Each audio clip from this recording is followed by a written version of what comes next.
Okay, recording. This research is so strange. I just want to start by saying I don't know anything, but I enjoy peeling back the layers. I was just looking for a photo, and pretty soon I fell deep into a rabbit hole, and I enjoyed it. So we're going to go in reverse, and I'm going to share this fascinating discovery in Colorado, USA. Thanks for being here this week. I love you all. God bless, and welcome.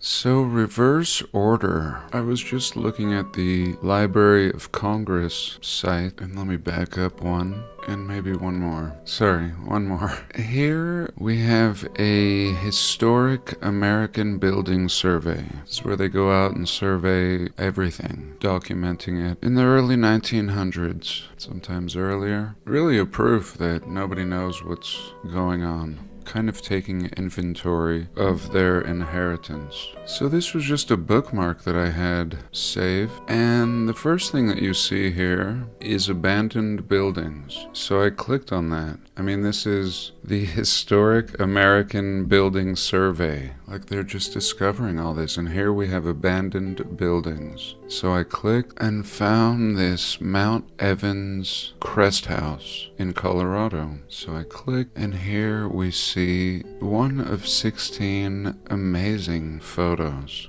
I started out with this first one, and here we can see it in what looks like quite possibly the 70s. I don't know why it's black and white, but very primitive. This is on the top of a mountain, and we can see they've built some buildings, maybe a bathroom, an outhouse. They haven't even finished this building. Looks like plywood, no siding, no roof. Another building back here, which we'll discover is an observatory. But what about this? What is this? Very little mention, and mind you, this is the Abandoned Building Survey. So here we go. A front view, a corner view. So here we go. It looks like it goes down based on this doorway or window. And I just don't know. I mean, in essence, this is a distraction to me. I was doing something else, and I thought it was pretty amazing. In Colorado, we've looked at lots of abandoned castles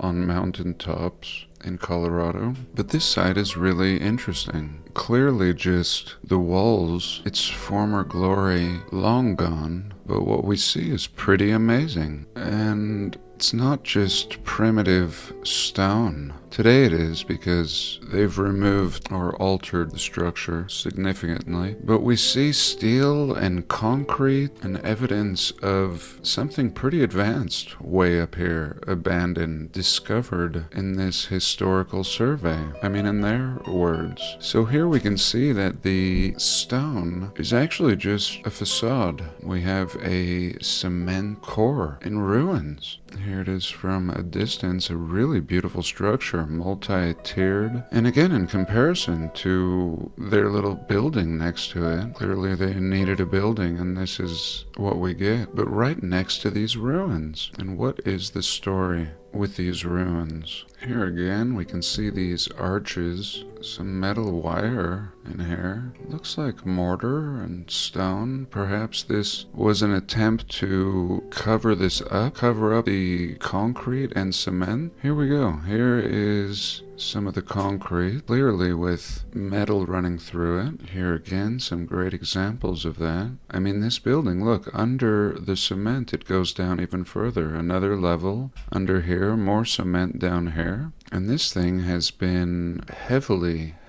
damaged. But supporting all of this is cement and steel. This is actually an advanced structure up here in the mountains of Colorado. Here we see some steel, if there was any doubt. Some I-beams, all twisted up. I mean, what happened here? Look at this. This is not a stone. This is clearly cement, and this pipe went through it. There's a story here. And like I started out the video with, I don't know. Here we can see it Pretty early photo, and it looks like at one point they did retrofit it. We can see a junky little building up here. This is junky compared to the structure. I mean, this is just an attempt to half cover it. And was this at one point a star fort, a concrete star fort? And this little pocket has survived. They attempted to utilize it as this rest area. Look how popular it is. Look how people have driven up this. This photo appears to be in the 50s. So in the 70s, we don't see their cheap edition, but in the 50s, we see their cheap edition, and clearly the rest of the structure is much older.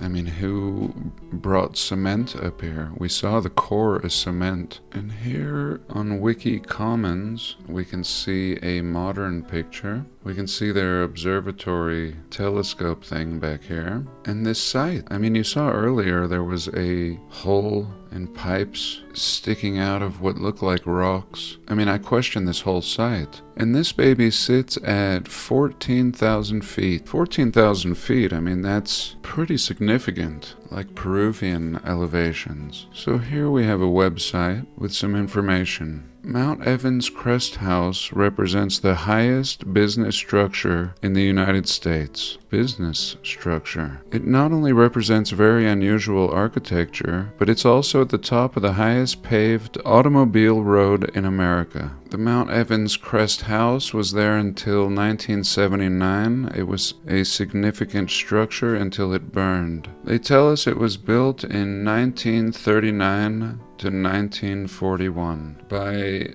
Justin Gus Rowling. Rolling Gus. Gus was a fun guy. The structure was designed by a Denver architect, Edwin Francis. The Crest House cost $50,000 flat to build and was constructed by Thayer Tut of the Broadmoor Hotel in Colorado Springs. That's it. King Tut of the Broadmoor Hotel. It's weird. In addition, J. Quig Newton, who later became the mayor of Denver. Look at all these people concerned with this. We're investors.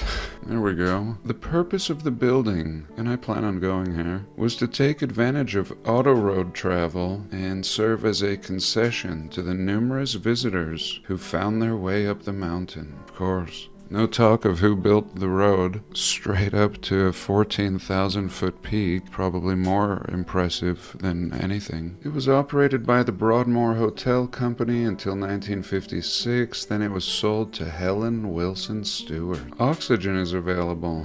Later, it was under the management of Stuart Carl and his son, Jr. Mr. Carl managed the property until it was reverted to the U.S. Forest Service in 1969. Come on. And that's always how these things are. They're in private hands in the narrative, and then they just magically become government property. Just reverted. Oh, we're done with it. In 1969, why would you or the family just let go of your property in 1969? Especially something like this, especially something that was business in their words, tourist attraction. Well, because it's very convenient to absorb it back into government hands. And in my opinion, it always was. And this story is BS. In 1979, a propane gas leak caused the fire that gutted the Crest House and twisted those I-beams that we saw earlier. There was nothing left other than concrete walls. Heat from the fire melted the windows, warped the steel beams. That's a propane fire? Tank did they have? Or accelerant? So let me show you this thing. I searched and searched, and here we see the city of Denver. And I love this city. This is just out of the little town of Idaho Springs. Just a little old world beauty. I used to visit a little brewery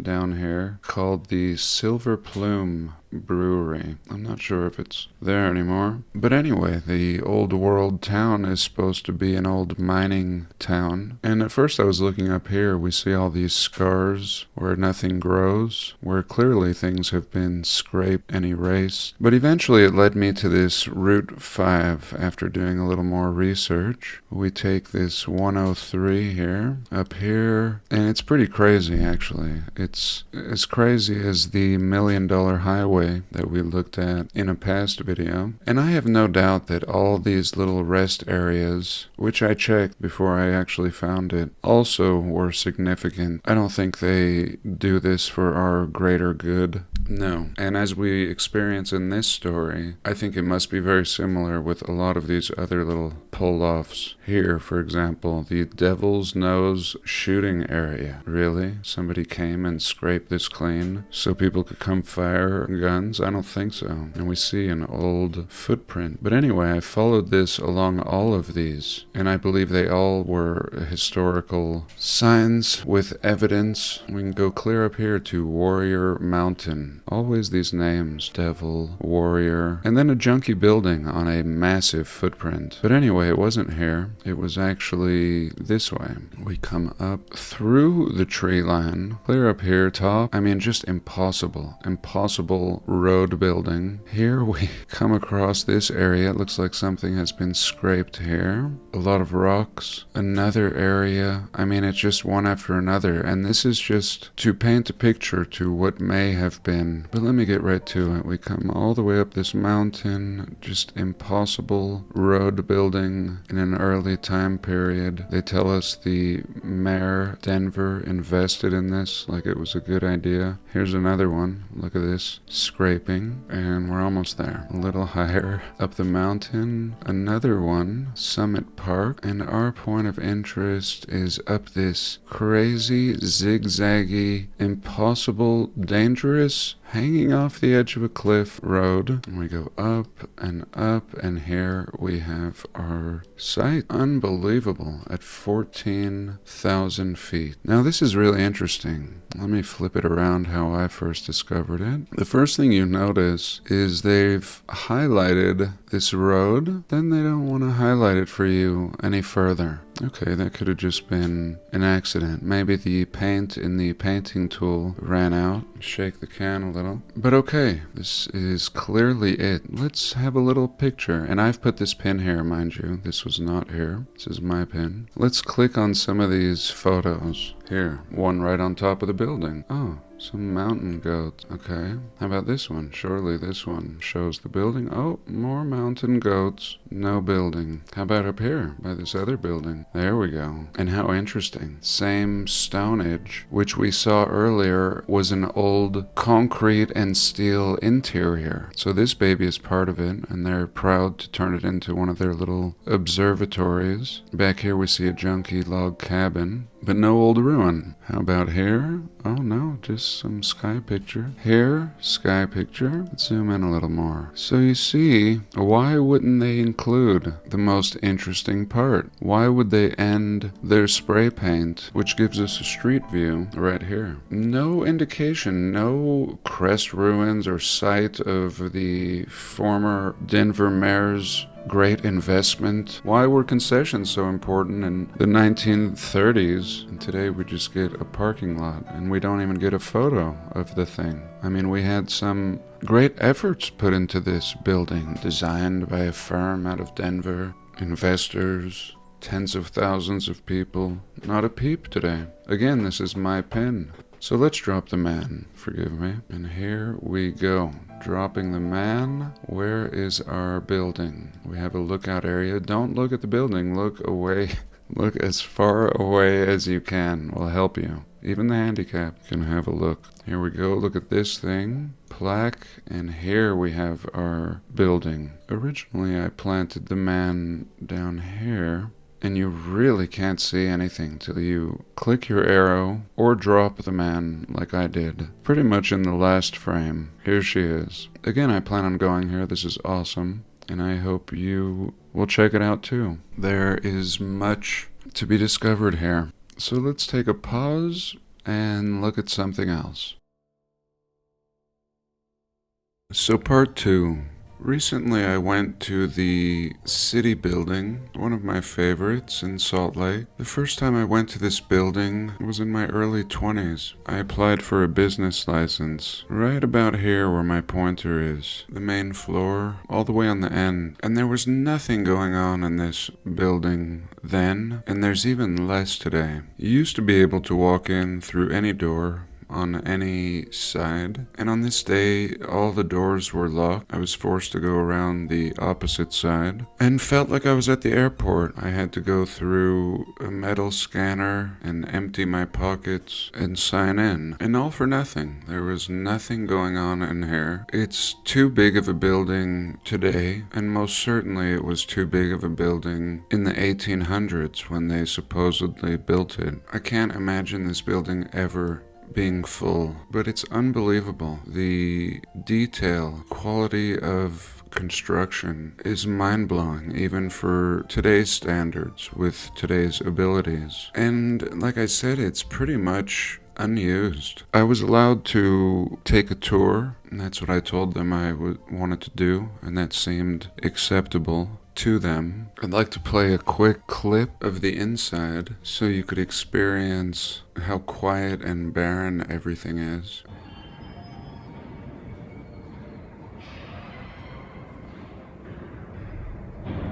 And essentially, just like most of these repurposed buildings that are too large and mostly unused, they were displaying things, like a museum, a little Chinese exhibit here in this unused section. This looks like a piece of ivory. And they used to have a bunch of black and white pictures everywhere, old photos, and I was looking for those, and I couldn't find them. They've pretty much gutted the place, and now it's under strict security. I did find out in the spring they do tours and grant access, or at least partial access, to the massive tower on the top, this one. But otherwise, I could find no access to the tower. I asked one of the security guards, and that's when they told me about the tours and that the access to this tower is behind closed doors. I felt like history is just hanging on by a thread in this last exploration of mine. It's really been discarded, and yet I see it everywhere.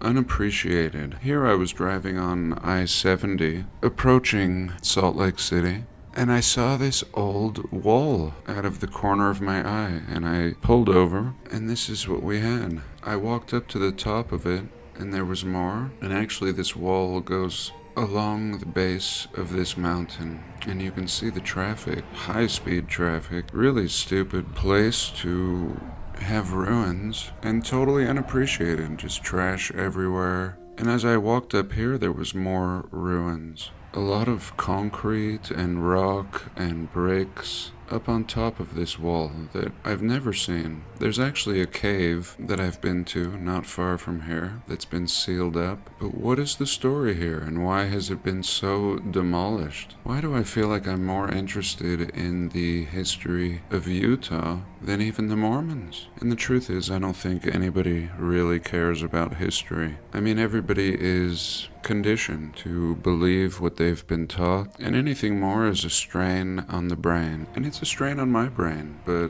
I feel like it's important. And they're quickly demolishing everything. It's really disheartening. After spending about 24 hours in the city, I just want to get out. It saddens me to see what they're doing to everything. Just knocking down all these brick buildings and building condos. Ugliest condos in history. And a story is being erased in the process. This building was really interesting to me because it almost looked like the bricks on top of the red bricks were a type of facade. So many different layers here. And is this really 100 years of history? I don't think so. I don't think we know the truth about our history. And somebody is helping to ensure that it's forgotten. Such an image is just a glimpse of time that will soon be gone. They'll put a new facade over this building, and this history will be gone. I used to live in this brick building behind this old cathedral that's now an office. It has been for 30 years or so. A private business. I think they sell office supplies of some sort. I used to pick grapes on their property line right here. And today I had a closer look. We could see a lot thought of what it must have looked like. We see this old Richardsonian blockwork, beautiful brick, covered up, painted, stuccoed over. Here we can see the stained glass. It seems original, I'm not sure. And here I'll show you the building I used to live in. This one right here, it's called the Bigelow. All these old buildings had names, and just across the street was this antique store that's been here the whole time. A private business. Who knows what this once was. So now let's check out the Google Earth. Recently, I was looking at old buildings in Chicago, trying to get a feel of what happened to the old World's Fair buildings. Here I've put a pin, Chicago Field Museum, and really very little information. Nothing about this being the site or a building in the old 1893 Chicago World's Fair. Not a peep. Difficult to track down a lot of these buildings. And what I think is really interesting is when you look at all these buildings at the World's Fair, there's canals in front of them. And today all the canals have been paved over. Let's drop the man right here in front of the Field Museum. Here we go. And if you recall, in the World's Fair, this was a canal. And so the old world had this whole canal infrastructure. We would be told that they built it for the World's Fair. But was it really? Does that make any sense to build a canal temporarily and then fill it in? What a great expenditure of effort. But anyway, here she is, still looking as beautiful as she did, minus the canal. Now let's check out another one. This is now the Shed Aquarium, and this was also a World's Fair building. Let me show you. A great picture. Let's try to zoom in a little. So here we go. The John Shed Aquarium. Great. Look at the cheap tent, just to give you an idea of how much we really care about people.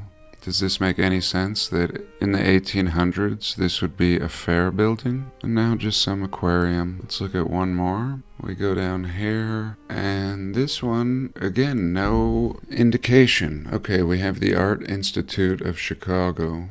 But really, if you didn't know about the World's Fair, you wouldn't think anything of this building. It doesn't look impressive from the top. And let's drop the man. So here we go. Another World's Fair building that had a canal in front of it, now totally filled in. And really, all three of these buildings looking very similar. But I wasn't satisfied. In my last video, we discussed a building that was 30 acres. Now, all these were large, but they weren't 30 acres. So I was looking, going along these parks and gardens, this circuit board. And over here, I found a 30-acre building. Just along this site of the World's Fair, Burnham Park, all of this will have been World's Fair stuff. And in my opinion, all of it was old world and repurposed into events. Even this Soldier Field here, let me give you a little look at it. Let's drop the man right in front of it. Seems like an innocent baseball field until we have a little look at it. Here we go. So they've totally added to it and modernized it. But in the earliest photos, this is what we get. This Coliseum. So anyway, back to my 30-acre building, which is not far from here. Here we go. Here we have a couple super buildings. I mean, look at the stadium. Look at the size of the stadium. And now look at this building. McCormick Place. The Hyatt has a hotel here. And look at this building. Huge. Mines Drive. So what we can see is the train passes through this building. In fact, the train passes through all of it. And like I've said before, I think fairs were industrial centers, hubs, and we turned it all into amusement. But here we have two giant buildings, this one and this one. These are buildings. These are not parking lots. And I think that these may have been a couple World's Fair buildings. Let's drop the man and see. So here we are. We can see the one in the background. Huge. It's as if they just covered the old building. And here as well. Just covered it with this square cube junk of a building. Access to the underground right here. And completely making it look insignificant. Like a parking lot. And yet there's a building in here. A building in the building. Let's go back up again. Here she is. And there is a bakery in here, it says. The LBRY Bakery. Somewhere in here. And it says it's a convention center. today. So perfect. And this one too. There's a McDonald's in this one. And this is also part of the convention center. So they've turned these buildings into convention centers. And here as well. These, in my opinion, will be old World's Fair buildings. I think it's a good place to end this video. Full stop. Thank you for joining me this week. I love you all. God bless, and I'll see you soon.